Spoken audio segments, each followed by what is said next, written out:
bienvenue dans cet atelier. Je suis vraiment ravie de l'animer et de pouvoir parler de ces thématiques qui me passionnent. Et c'est très important dans ce contexte de maladie chronique d'être en lien les uns avec les autres. Donc voilà, cet atelier est une très belle opportunité pour être en lien tous ensemble et pour éviter l'isolement. Et, euh, et donc voilà, comme l'a introduit Philippe, on va parler donc de la yoga thérapie et des maladies digestives et on va particulièrement se focaliser sur les émotions. Avant de commencer cet atelier, je vais juste vous demander si d'éteindre vos portables ou en tout cas d'essayer de mettre de côté toutes les petites choses qui peuvent venir vous distraire. Je sais que c'est pas toujours facile quand on a une vie de famille à côté ou voilà, mais c'est important que vous gardiez votre attention pendant tout cet atelier, si vous le pouvez, bien évidemment. Pour commencer, je vais me présenter. Je m'appelle donc Mathilde Amestoy. Je suis thérapeute psychocorporelle spécialisée dans les troubles chroniques, donc particulièrement les troubles chroniques digestifs et la fibromyalgie. Je suis également yoga thérapeute et praticienne en technique de libération émotionnelle et de programmation neurolinguistique. Je travaille en visio, donc en visioconsultation, et je me suis installée dans un cabinet à 7 assez récemment, puisque je rentre d'expatriation, de 7 ans d'expatriation en Australie. Voilà, une belle expérience. Je suis également la fondatrice du podcast Bien-être chronique. C'est donc pour l'instant un petit podcast, mais j'essaye d'interviewer des personnes qui sont spécialisées dans la douleur chronique et qui proposent des outils, des recommandations et puis surtout qui amènent beaucoup d'espoir justement dans ces situations qui sont difficiles. Donc voilà, si ça peut être une ressource pour vous, si ça vous intéresse. Et d'un point de vue personnel, j'ai été diagnostiquée de la maladie de Crohn en 2013, qui est aujourd'hui en rémission, et du syndrome de l'intestin irritable. Donc, effectivement, les thématiques des troubles digestifs chroniques, c'est quelque chose que je connais bien. J'ai moi-même voilà, fait un cheminement pour, on va dire, alléger ces douleurs. Et aujourd'hui, ma maladie de Crohn est en rémission et je canalise mon syndrome de l'intestin irritable. Voilà, à titre complémentaire, je suis aussi maman de deux petits-enfants. Je le mets parce que c'est souvent la question aussi qu'on me pose pour des personnes qui souhaiteraient fonder une famille. Donc, chaque situation est unique, hein. Voilà, pour moi, ça a été possible. Euh, alors, avant de commencer, je vais vous demander, alors là, c'est toujours difficile d'être à distance.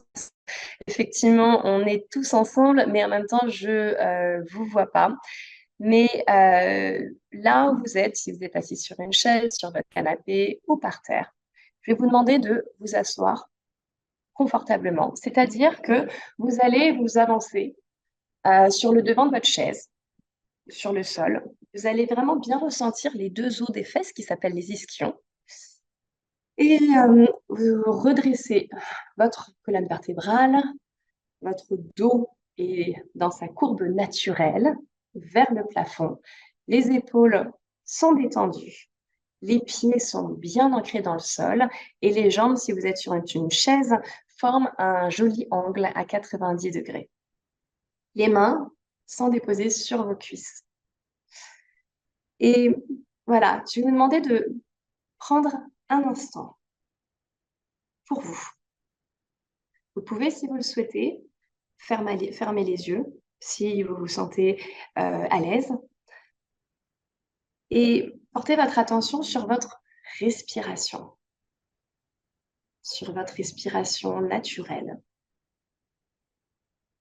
Observez À l'inspiration, l'air qui rentre par le nez. Et à l'expiration, l'air ressort tranquillement. À l'inspiration, observez cet air qui rentre sur la muqueuse de votre nez et qui vient remplir vos poumons. À l'expiration, l'air ressort doucement. Vos épaules sont détendues. Les traits de votre visage sont relâchés. Votre mâchoire se desserre et le point entre les sourcils se lisse complètement. Portez votre attention sur les points de contact avec votre chaise, le sol, votre canapé, là où vous êtes, au niveau des fessiers, au niveau des pieds. Les pieds qui sont bien ancrés sur le sol, solides.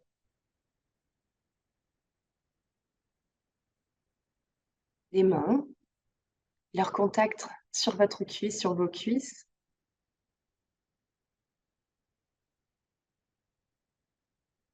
Vous êtes redressé. Vous êtes détendu et solide.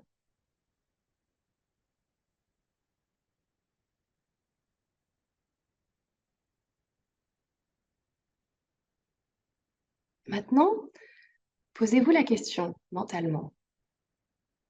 Comment je me sens à ce moment? Quelle est ma petite météo intérieure? Comment ça se passe à l'intérieur? Comment ça se passe dans mon corps? Comment ça se passe dans ma tête? Et accueillez tout ce qui arrive sans interpréter. Vous accueillez comme un observateur de votre vie intérieure.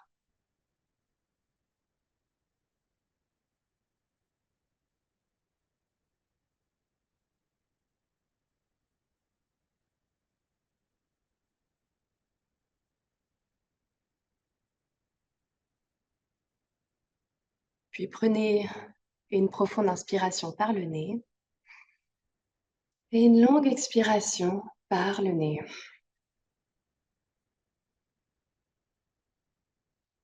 Encore une fois, longue inspiration par le nez et expirez tout ce dont vous n'avez plus besoin. Vous pouvez, si vous le souhaitez, dessiner un petit sourire sur vos lèvres, juste pour vous féliciter de prendre du temps pour vous et de faire des démarches pour prendre soin de vous.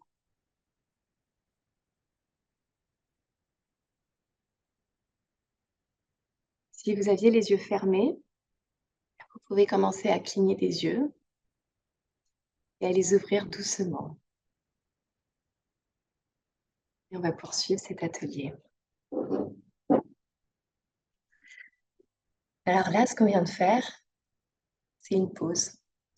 Une pause juste pour savoir comment on va à ce moment présent. Et très souvent, quand on a mal et qu'on est un petit peu dépassé par nos douleurs, on a du mal à prendre des pauses.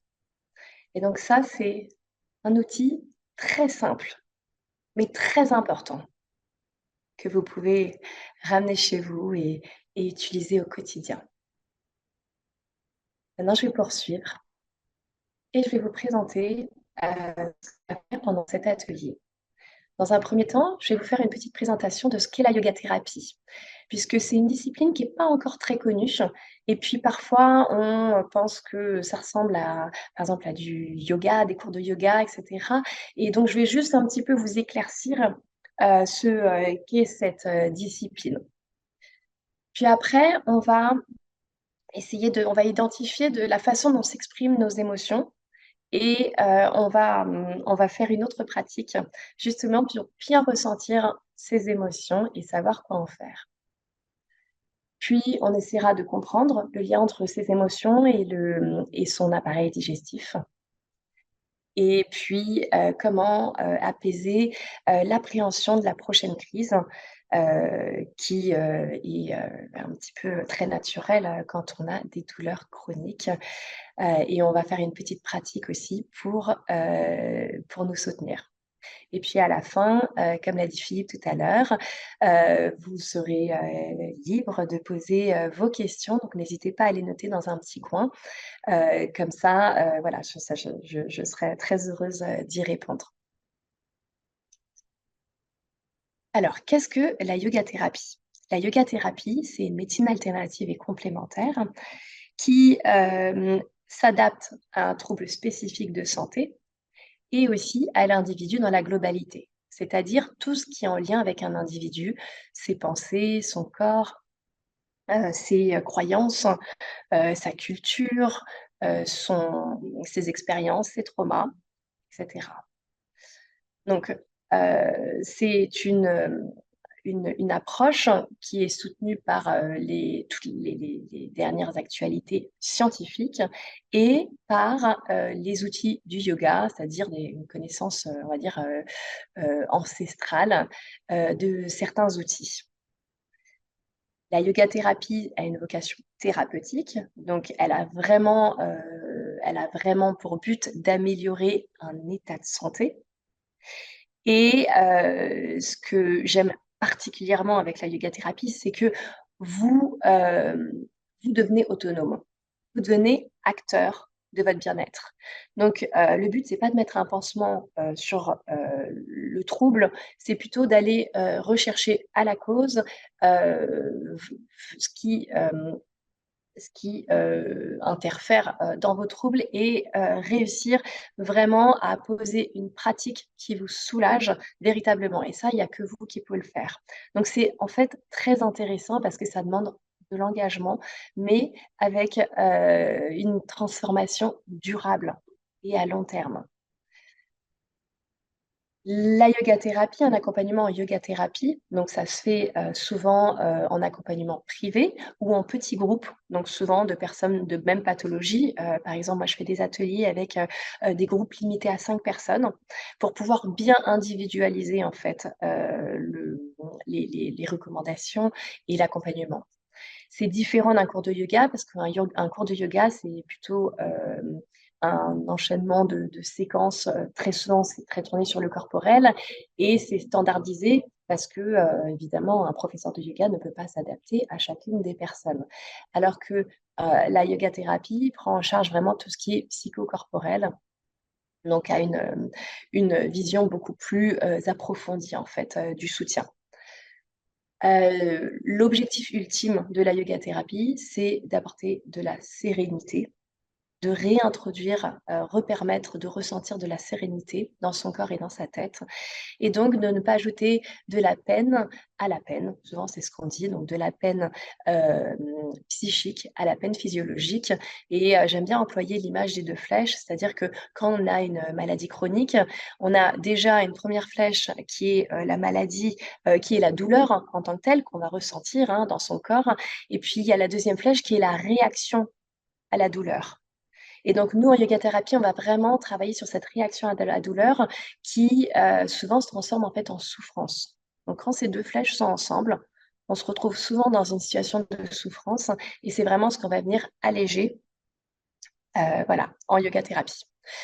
Évidemment, c'est, une approche, qui complémente et soutient un suivi médical, hein et votre traitement qui est en cours et souvent, je travaille en collaboration avec, les gastro-entérologues ou rhumatos, les médecins, l'équipe médicale, ce qui rend la prise en charge intéressante et permet de l'optimiser.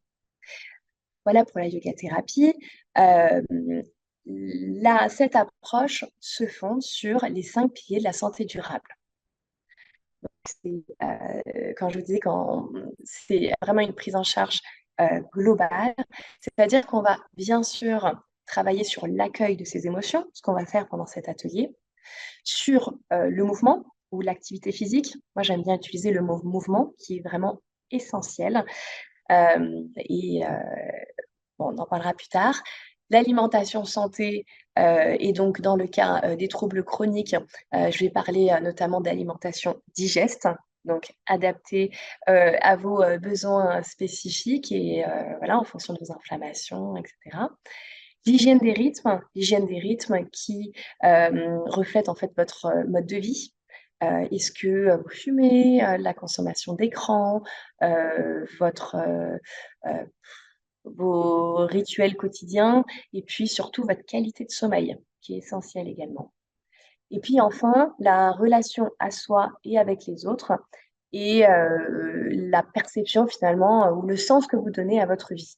Donc ces 5 piliers, ils sont pas, hiérarchisés, hein, ils sont les 5. Moi j'aime bien, les appeler, des portes d'entrée, des portes d'entrée vers son bien-être.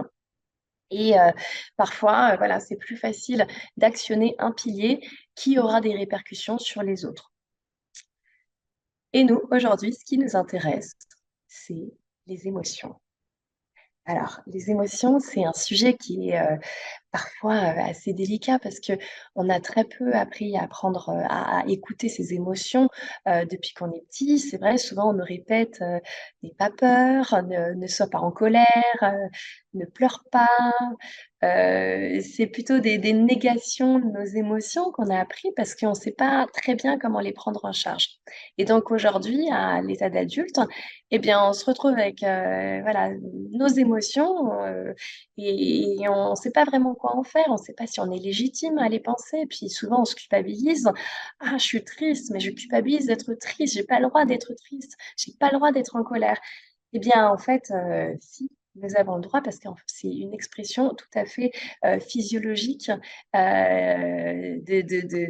notre, voilà, en tant qu'être humain, c'est tout à fait quelque chose de naturel et donc au niveau de nos émotions, souvent on en répertorie 5. 5, voilà. C'est, avec, la colère, la tristesse, le dégoût, la surprise ou la stupeur, la joie et je crois que je les ai toutes dites. Et en fait, ces émotions, ce qu'il faut savoir, c'est qu'elles se cristallisent dans notre corps.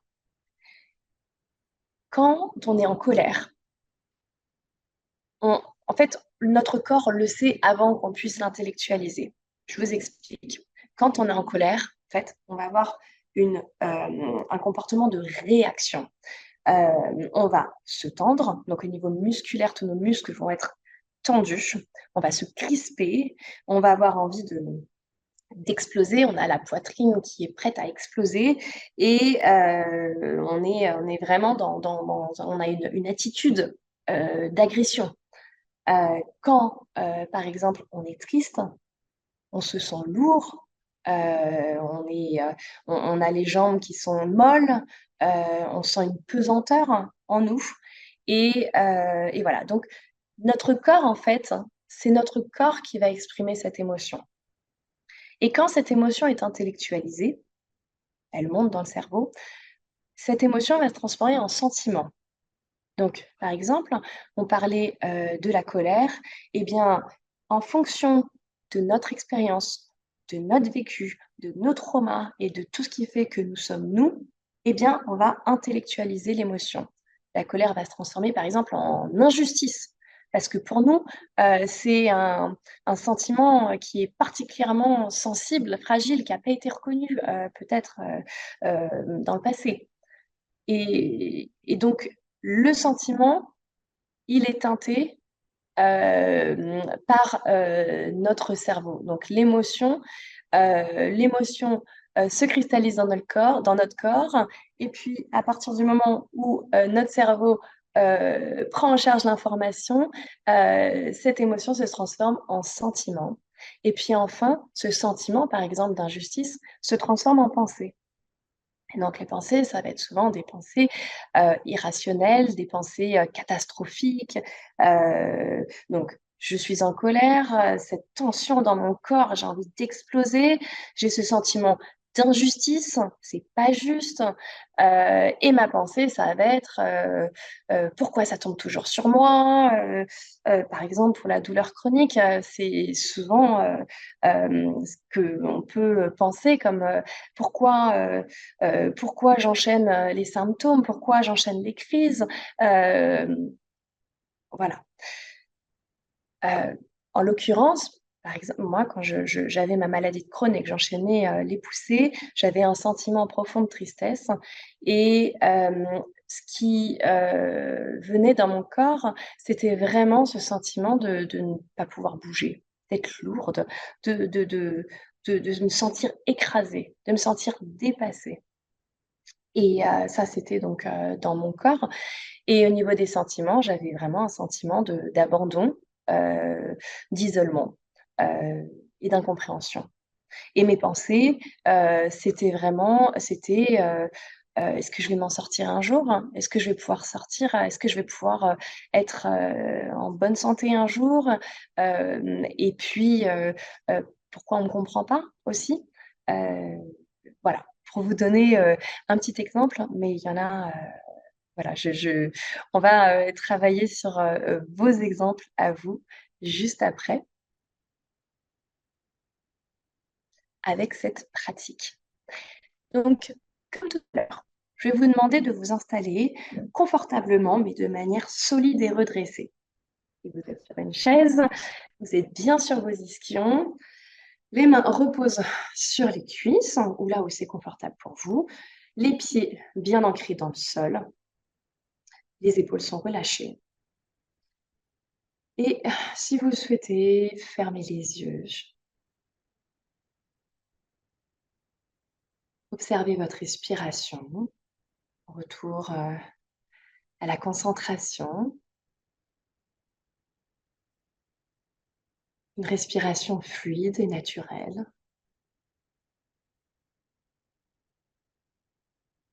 Desserrez la mâchoire.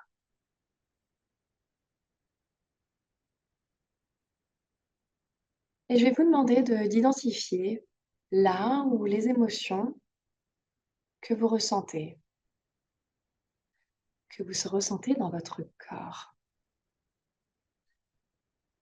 Quelles sont là où les émotions, donc parmi la colère, la tristesse, la joie, le dégoût, la stupeur, que vous ressentez maintenant. Si vous ressentez aucune émotion, c'est pas grave. Accueillez, sans interpréter.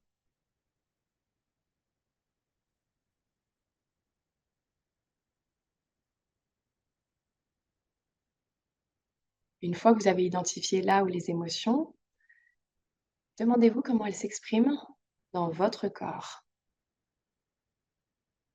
Donc faites un petit balayage là de tout votre corps.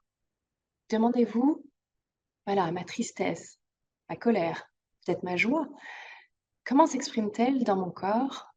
À quel niveau de mon corps? Et comment elle se matérialise? Est-ce que ce sont des crispations, une détente, un picotement, une sensation de brûlure, d'inconfort, de confort?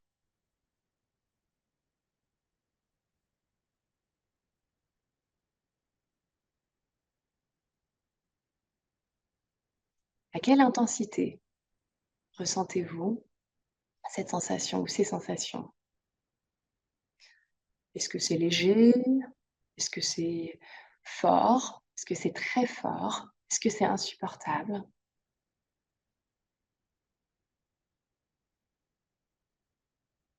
Là aussi, n'interprétez pas, juste accueillez. Vous êtes un observateur.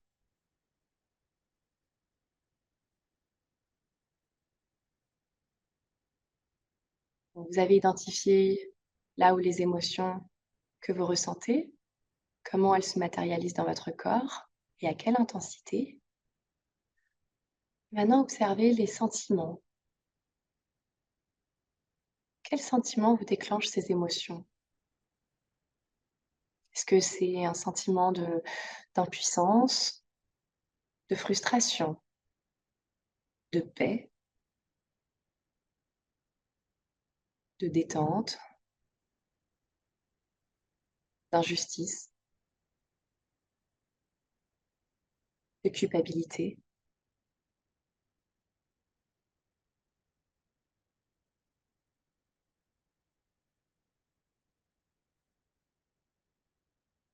Quelles sont les pensées qui en découlent? Observez si c'est des pensées qui sont rationnelles ou irrationnelles. Est-ce que c'est des pensées de rumination,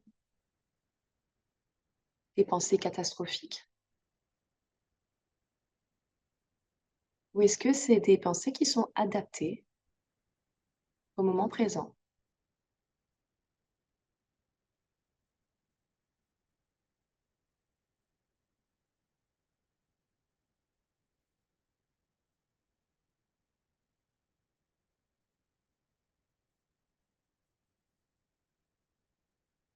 Je vais vous demander de ramener vos 2 paumes de main devant votre cœur.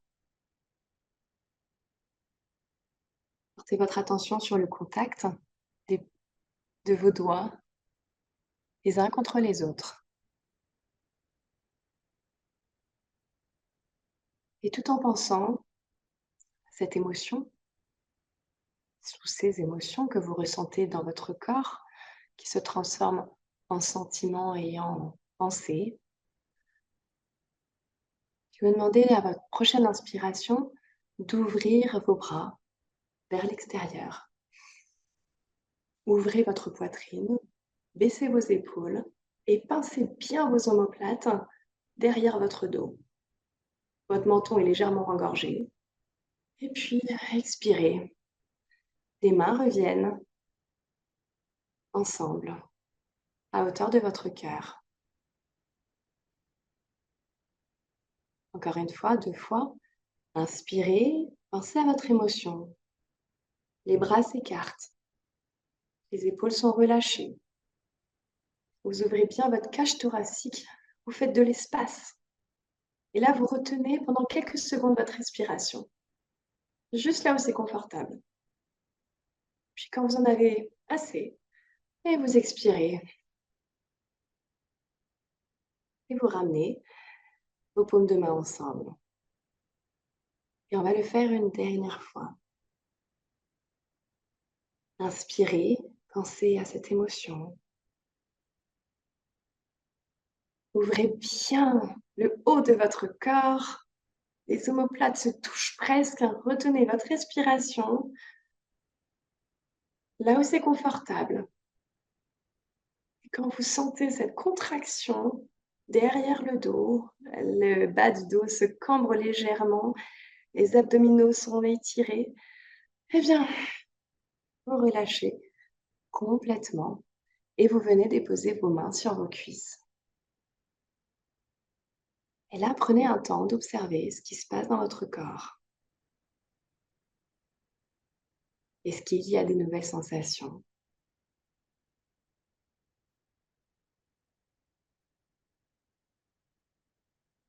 Est-ce que l'intensité de l'émotion dans votre corps est moins forte et plus acceptable? Est-ce que vous sentez des changements? Peut-être que oui, peut-être pas. Accueillez ce qui arrive.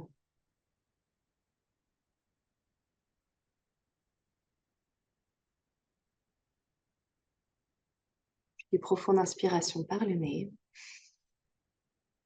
et longue expiration par le nez.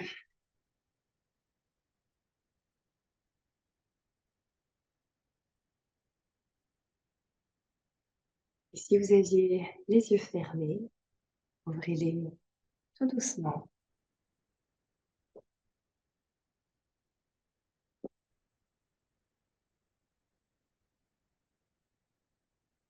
Voilà. Je serais curieuse d'avoir votre tour par rapport à cette pratique. C'est vraiment pour vous montrer que Nos émotions, en fait, sont inhérentes à notre vie d'être humain. Les émotions, à la base, répondent à un instinct de survie. Et on a beaucoup, beaucoup de chance, en fait, c'est indispensable d'avoir des émotions. Par exemple, la peur, nous permet de nous figer quand on entend un danger, par exemple de nous arrêter dans la rue quand il y a une voiture qui arrive. On a peur va déclencher en fait le fait de s'arrêter et donc de rester en vie. Les émotions, même celles qui sont moins agréables, sont toutes aussi légitimes que celles qui sont plus agréables, que la joie. Elles sont toutes aussi importantes et le travail ici, c'est de les accueillir sans contrôler. C'est OK d'être en colère, c'est OK d'être triste, c'est OK d'avoir peur et comprendre que en fait, par exemple, quand on a peur, on se recroqueville, on a envie de voir personne, on on se ferme à l'autre. Et bien comprendre en fait que cette peur, elle est OK, elle est légitime par rapport à une situation en particulier. Par exemple, la peur de la prochaine crise, on va le voir tout à l'heure, la peur d'avoir mal, la peur d'aller chez le médecin, la peur de faire des examens, c'est tout à fait légitime. Et accepter que c'est légitime, en fait, ça permet de se dire: «OK, j'ai peur, je vois que ça se matérialise d'une certaine façon dans mon corps. Là, je suis trop recroquevillée. Est-ce que je peux pas faire un travail inverse et me dire: "Voilà, je me je m'ouvre je m'ouvre pour me donner confiance et finalement convaincre mon corps que c'est OK. Oui, j'ai eu peur, mais oui, je peux permettre de rééquilibrer cette peur et de me dire: «Bah, voilà, j'accepte cette peur, heu c'est OK, je suis pas d'accord avec, le fait, d'aller à l'hôpital, par exemple, et d'attendre 3 heures, dans la salle d'attente, qui me déprime et la peur de mon diagnostic, de ce que va me dire le médecin, ce qu'il va me croire, c'est OK, je peux ne pas être d'accord. En revanche, j'ai, les outils et j'ai cette capacité, moi, à changer la perception de ma situation. Voilà, j'espère que c'est assez clair et donc tout ça, c'est très intéressant parce que, voilà, vous venez de faire une pratique corporelle, mais il faut savoir que, physiologiquement, il y a tout un mécanisme qui est en place hein, et qui fait que, en fait, nos réactions sont tout à fait normales. Donc je vous ai expliqué que les émotions, étaient, indispensables à notre survie, donc elles ne sont pas du tout à rejeter et le lien avec le système digestif est très intéressant. C'est-à-dire que donc ça, vous le savez peut-être déjà, mais notre système digestif, est lié au système parasympathique.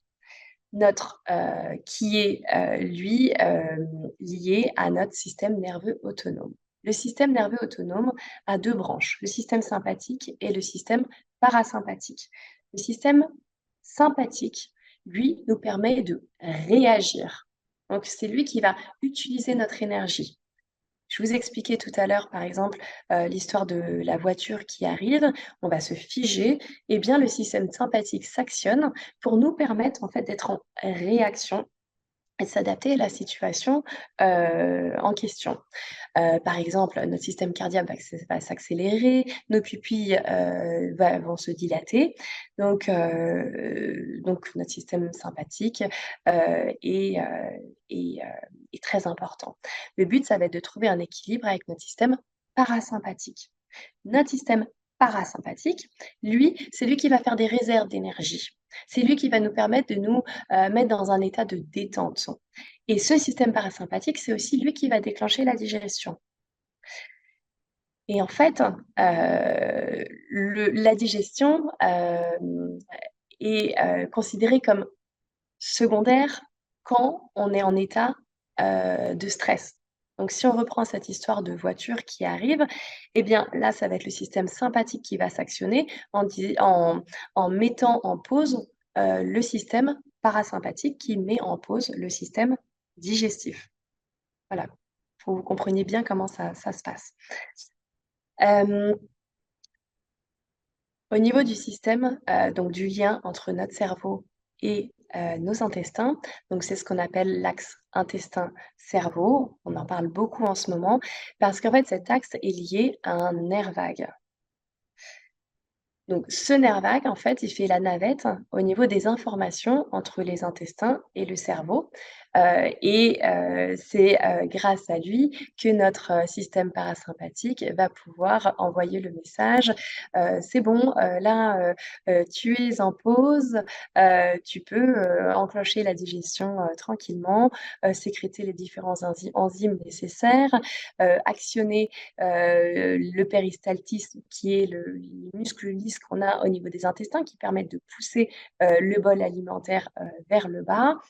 Et donc, le nerf vague est vraiment un vecteur d'information. On dit que souvent, il y a 90% des informations qui remontent des intestins jusqu'au cerveau et 10% des informations qui descendent du cerveau jusqu'aux intestins. Ce qu'il faut savoir, c'est que le cerveau qui reçoit l'information donc des intestins, lui, il est très proche du système limbique qui est le système des émotions. Donc, si on part d'en haut et du cerveau, quand on se sent mal, quand on se sent très stressé, en hyperstress, en hypervigilance, le cerveau va envoyer en fait des messages aux intestins en disant: «Ouh là là, je suis en hyperstress, le système digestif est en pause. Mettez en pause le système digestif parce que ça n'est pas une priorité. Moi, je suis en mode survie, il faut que j'agisse, il faut que je réagisse» et là, c'est le système sympathique qui est en action, aux dépens du système digestif. À l'inverse, lorsque on a une dysbiose ou un déséquilibre au niveau de notre flore intestinale, eh bien, pareil, en fait, des messages d'urgence, on va dire, remontent au cerveau et lui envoient les informations de OK, ça va pas, il y a quelque chose qui ne convient pas et c'est là où ça va se concrétiser en troubles d'humeur et ce que j'appelle les troubles du bien-être. Voilà et ce qui fait que quand on a un déséquilibre aussi du microbiote, on a un trouble au niveau de la production de sérotonine qui est, une hormone, du bien-être indispensable pour notre équilibre, l'équilibre de notre humeur et donc quand il y a une baisse de cette production et bien pareil, le cerveau ne reçoit pas les informations de: «C'est OK, tu es en sécurité, tu peux te détendre» et là, il y a un dérèglement.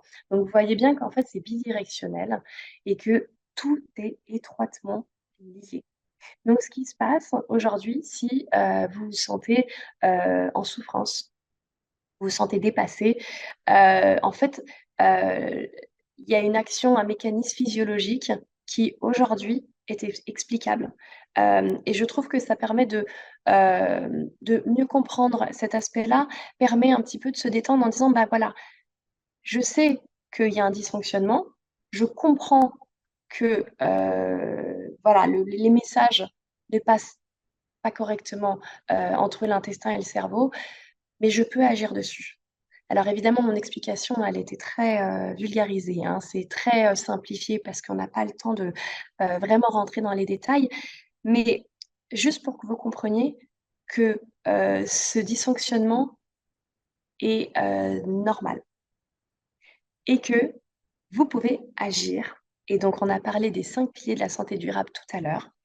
Eh bien, vous pouvez agir sur, l'accueil de vos émotions, la baisse du stress, en prenant des pauses, en accueillant les émotions qui se cristallisent dans votre corps, en intégrant le mouvement pour décristalliser les crispations qui s'intègrent dans votre corps, en adaptant une alimentation digeste et je dis pas une alimentation saine, hein, une alimentation digeste, hein, qui va pouvoir désinflammer, votre, membrane intestinale pendant un temps, quelque chose d'adapté à vous, hein, d'individualisé et puis au niveau de votre mode de vie également, améliorer certains comportements que vous pouvez avoir dans votre quotidien. Donc, par exemple, consommer un petit peu moins les écrans, peut-être un peu plus des choses qui vous remplissent. On parlait d'art-thérapie tout à l'heure avec Philippe, mais du coup, ça peut être des activités artistiques, ça peut être lire un bon livre, allumer une petite bougie pour se sentir bien, créer un environnement en fait qui est agréable et qui vous permet de vous donner le sourire.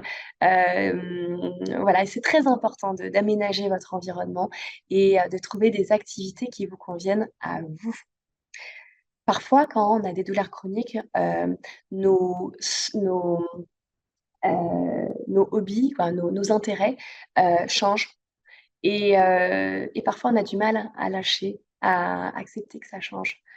Là, peut-être aussi, vous pouvez vous poser la question, finalement, avec ce qui se passe aujourd'hui, la personne que je suis aujourd'hui, à ce moment présent, qu'est-ce que j'aime, qu'est-ce qui me fait vraiment du bien? Et souvent, on oublie de se poser cette question et puis on se rattache vraiment aux choses d'avant, alors que peut-être que vous êtes différent aujourd'hui. Voilà, voilà. Et il y a le dernier pilier, évidemment, le retour à soi, la relation qu'on a avec soi, la façon dont on se perçoit, et puis la relation à l'autre. On le sait, quand on a une douleur, une maladie chronique, maladie invisible, c'est toujours difficile de communiquer sur ça, d'autant plus que là, ça touche au niveau du système digestif et que souvent, la réaction des autres, c'est voilà, tu un peu stressé, va faire du yoga, des choses, qui, finalement peuvent être un petit peu agaçantes, en tout cas, ne nous aident pas forcément, même s'il y a un fond de vérité, bien sûr.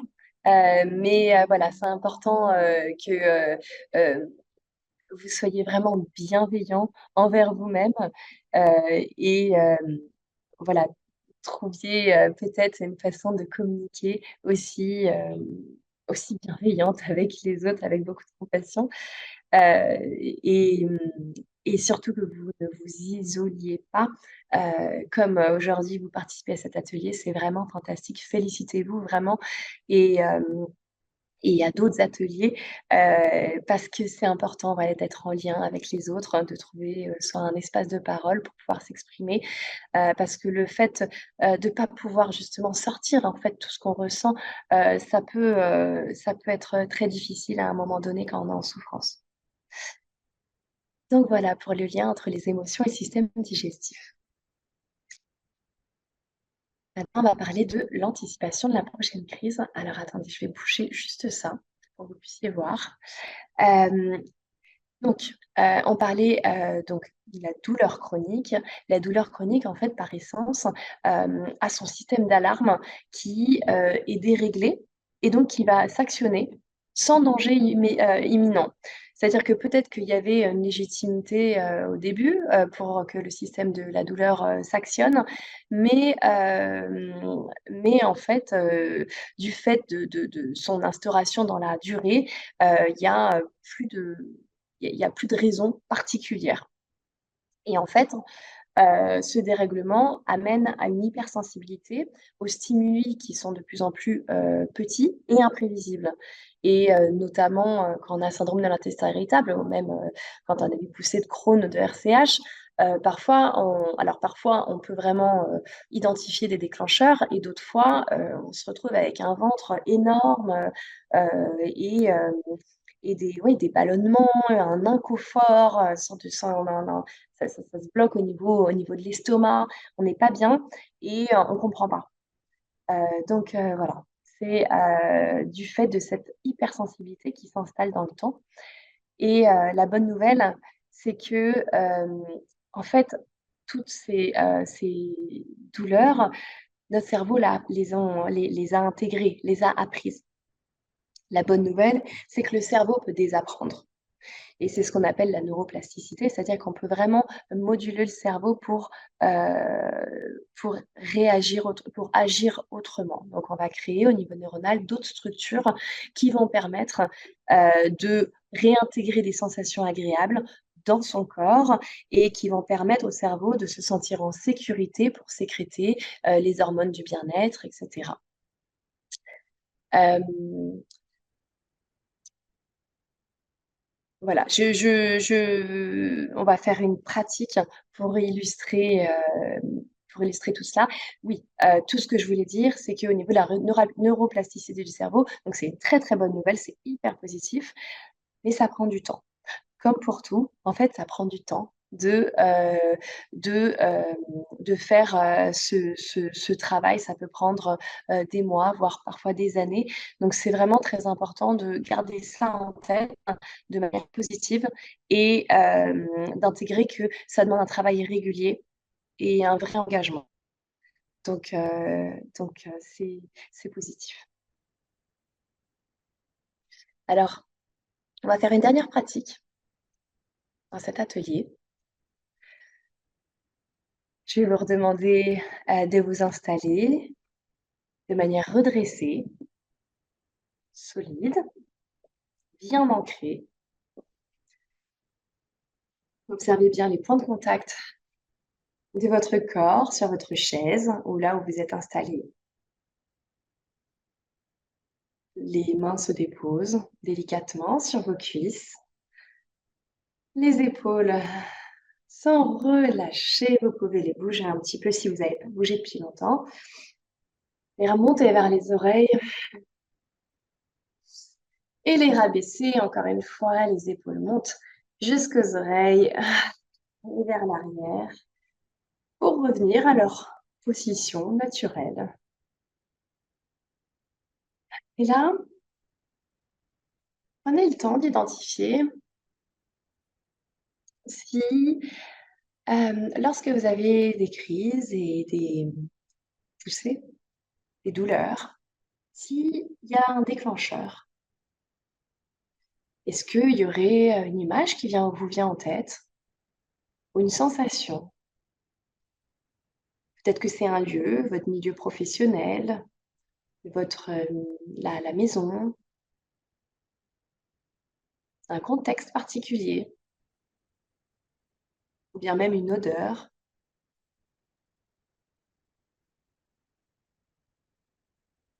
Visualisez bien ce déclencheur. S'il y en a pas, encore une fois, c'est OK, c'est pas grave.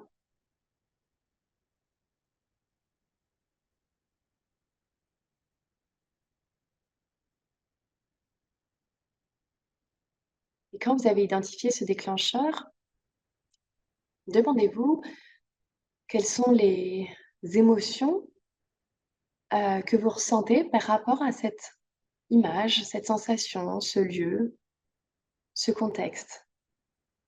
Est-ce de la colère, de la peur, de la tristesse, du dégoût, de la stupeur?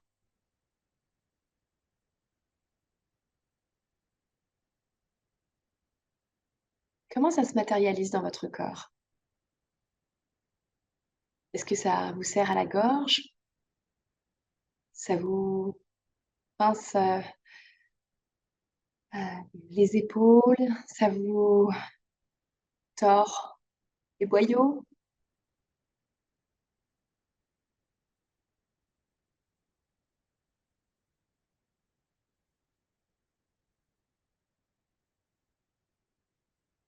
Et quel sentiment avez-vous? Qu'est-ce que ça provoque en vous comme sentiment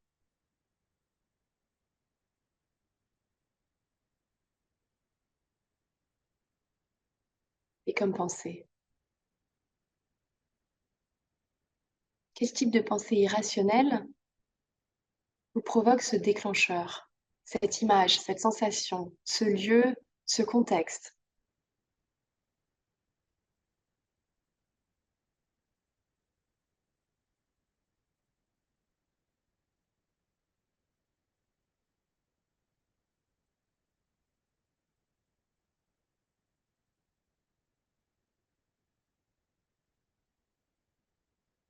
Amenez vos 2 mains les unes contre les autres Et on va faire comme tout à l'heure, mais vous allez monter vos mains vers le ciel. Je vais vous demander à chaque inspiration de bien penser, de bien visualiser à cette image, cette sensation, ce lieu, ce contexte, avec l'émotion qui s'accompagne. À votre prochaine inspiration, levez les bras vers le ciel. Là où c'est confortable pour vous, vous pouvez garder vos paumes de main ensemble ou les bras écartés. Les épaules sont détendues. Et visualisez bien cette image. Vous pouvez fermer les yeux si vous le souhaitez. Ouvrez bien la poitrine. Les omoplates se touchent presque. Le bas du dos est légèrement cambré. Et vous tirez légèrement sur vos abdominaux. Et puis, vous revenez, les mains jointes. On recommence. Inspirez, les bras vers le ciel. Pensez à cette image, à cette émotion dans votre corps. Et vous ouvrez votre poitrine. Et vous vous étirez bien fort. Vous contractez tout le haut du corps, tout le haut du dos, le moyen, le milieu du dos, le bas du dos. Vous étirez complètement, vous retenez votre respiration quelques secondes et vous revenez. On va le faire une dernière fois, à votre rythme. Inspirez, image, émotion. Étirez-vous, retenez votre respiration. Quelques secondes seulement. Et quand vous sentez que c'est bon, eh bien vous revenez au centre. Et vous déposez une main sur votre ventre et une main sur votre cœur. Les épaules sont relâchées, le menton est légèrement rengorgé. Et vous respirez naturellement.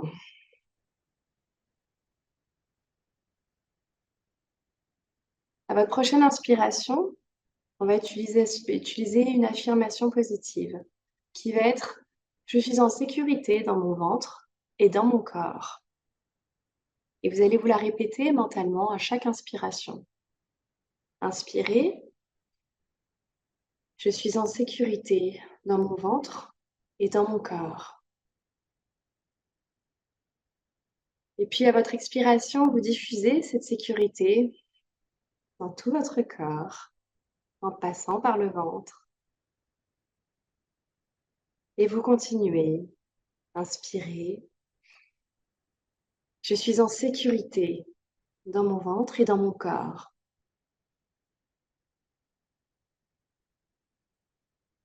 Et vous diffusez partout, dans tous les endroits de votre corps.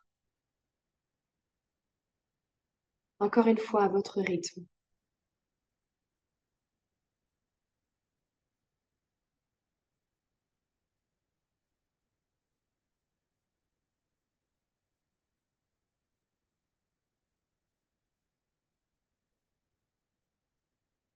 Très bien. Déposez vos mains sur vos cuisses. Et prenez conscience de ce qui se passe dans votre corps.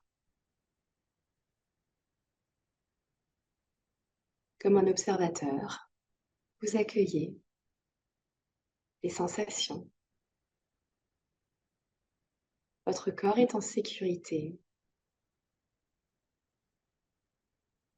Votre corps est fluide. Votre corps est détendu.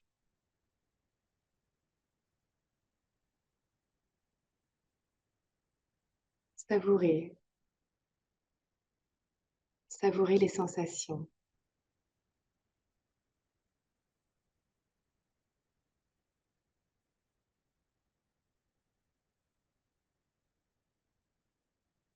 Et puis, vous pouvez dessiner un sourire, comme au début de l'atelier, pour vous remercier.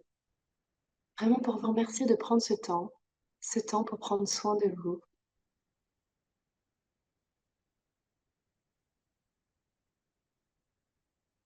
Très important d'exprimer à chaque micro-action sa gratitude pour ce qu'on fait et de se féliciter.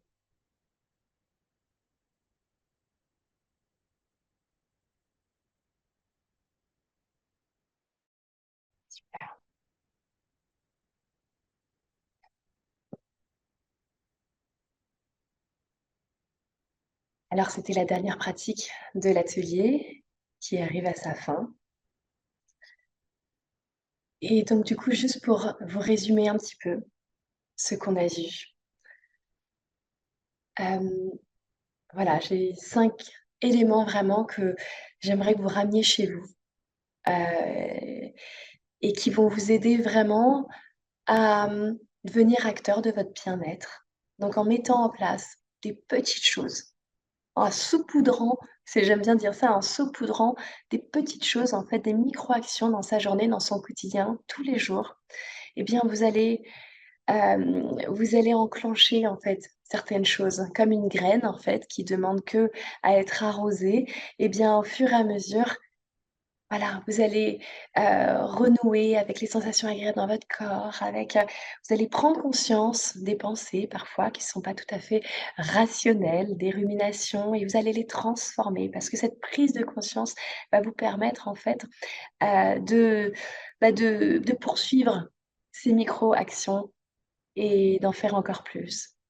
Alors ma première recommandation, bien sûr, c'est de faire des pauses. Au début de l'atelier, on a fait, une petite météo intérieure, comme j'aime bien l'appeler. N'hésitez pas à faire plusieurs pauses, même de quelques secondes dans votre journée, pour vous poser, vous demander comment vous allez, vous respirez, vous ancrer. Donc ça, c'est extrêmement important pour casser, en fait, ce cercle d'hypervigilance, d'hyperstress qu'on peut avoir dans une journée quand on a des douleurs. La deuxième chose, bien sûr, c'est d'accepter ses émotions et ses manifestations dans notre corps et accepter que, ressentir des émotions, c'est tout à fait normal et naturel. Je vous recommande aussi, bien sûr, de vous mettre en mouvement, d'être en mouvement. Notre corps est vraiment fait pour ça et puis encore plus, quand on a des douleurs, au niveau du système digestif. En fait, ça vaut pour tout. Vous allez en fait, donner, la meilleure nourriture à votre corps en étant dans le mouvement. C'est, vous permettre de sécréter des hormones du bien-être et puis de ramener en fait un cycle vertueux dans votre corps, donc extrêmement important. Et puis bien sûr de respirer, parce qu'on peut être en mouvement, mais aussi être en apnée. Et du coup, prenez bien conscience là aussi quand vous faites des pauses, par exemple, de dire: «Voilà, est-ce que je respire? Comment je respire? Est-ce que je peux prendre une profonde inspiration par le nez et une longue expiration par le nez?» Bien sûr, de créer un espace de sécurité pour, que votre cerveau se dise: «Bah, voilà, en fait, tout se passe bien et je peux envoyer un message à mes intestins en disant: «Bah, voilà, c'est OK, je suis bien» et puis inversement, recréer un cercle vertueux aussi entre l'axe intestin-cerveau.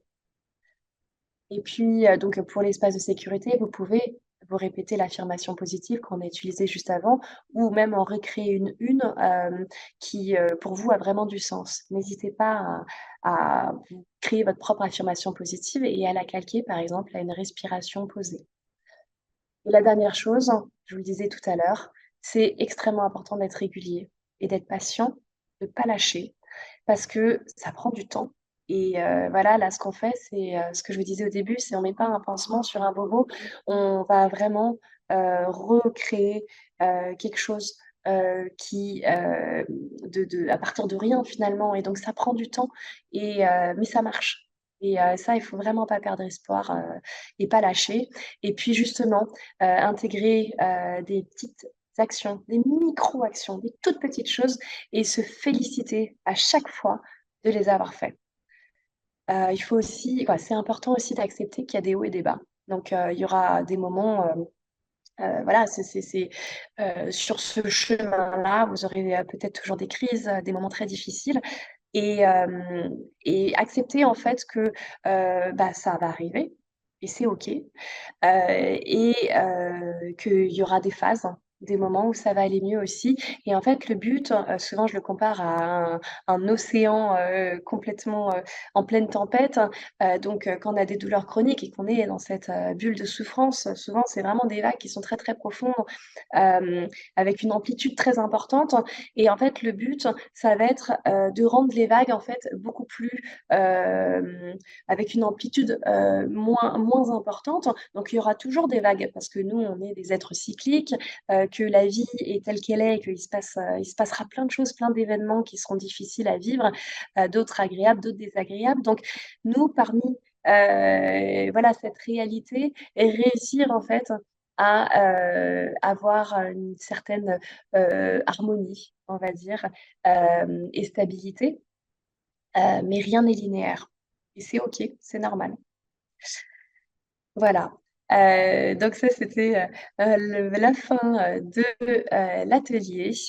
Et bah, voilà, si vous avez des questions, n'hésitez pas.